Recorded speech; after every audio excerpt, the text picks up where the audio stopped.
It's no secret that the video game market in China is a completely different industry, with some games being altered in specific ways, completely different, or even banned entirely. This is where Minecraft comes in.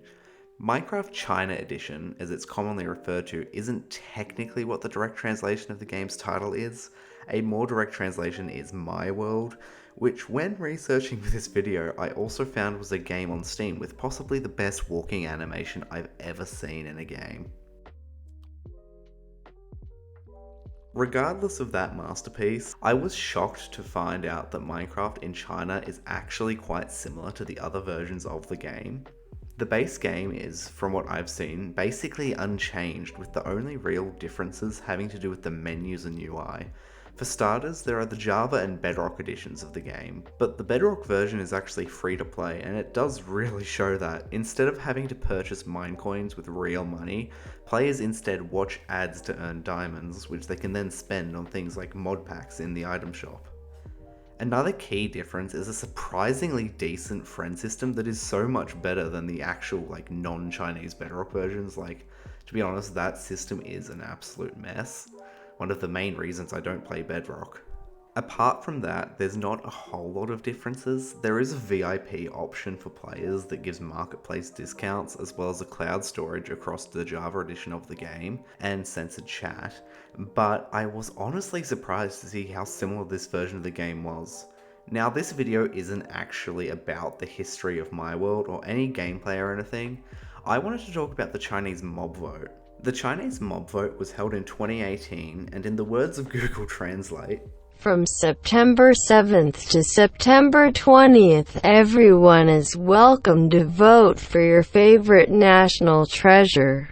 The voting results will be announced on September 21st, and the national treasures that will finally be added to the game will be announced at Minecon. the options that players could choose from were the golden monkey, white-lipped deer, the alligator,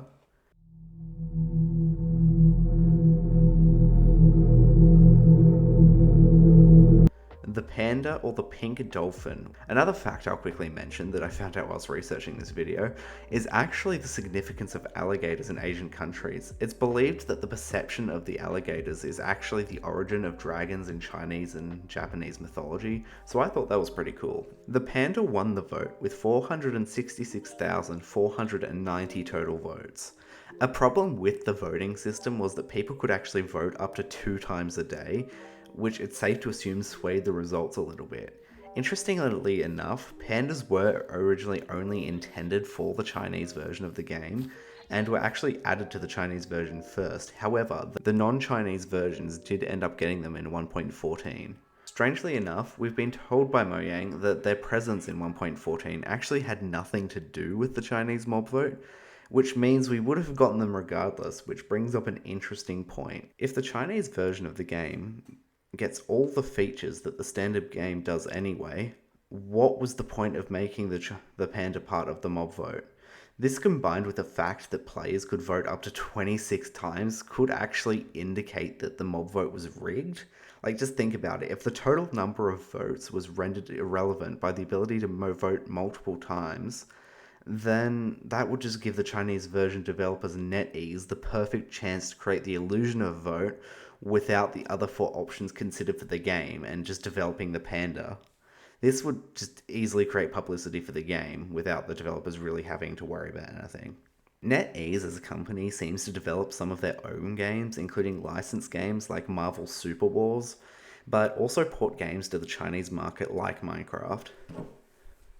Regardless of my conspiracy theories, the mob vote in China was held on a website rather than the early Twitter votes due to Twitter being banned in China. To be fair, I'm actually seeing a lot of similarities to the 2022 mob vote with this one.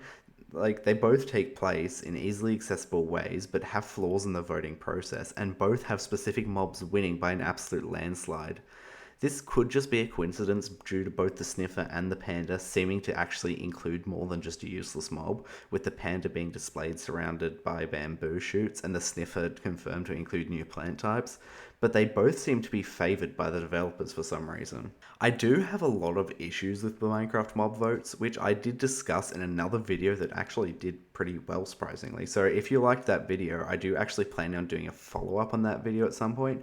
You see, I did actually get a comment on that last video by Hycalia saying how the mob vote is fake and an illusion to create publicity. When I was writing this script, that comment came into my head whilst I was writing my paragraph where I discussed the seemingly rigged nature of the 2018 and 2022 mob votes, and this is enough to make me want to do one final video on Minecraft mob votes. Consider it a conclusion to a trilogy.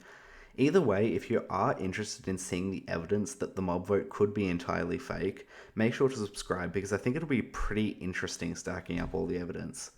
Either way, that is actually going to do it for today's video, and discussing such an interesting topic as this, I can't help but to wonder what other videos you want, so let me know in the comments below, and I'll see you in the next video if you choose to watch it.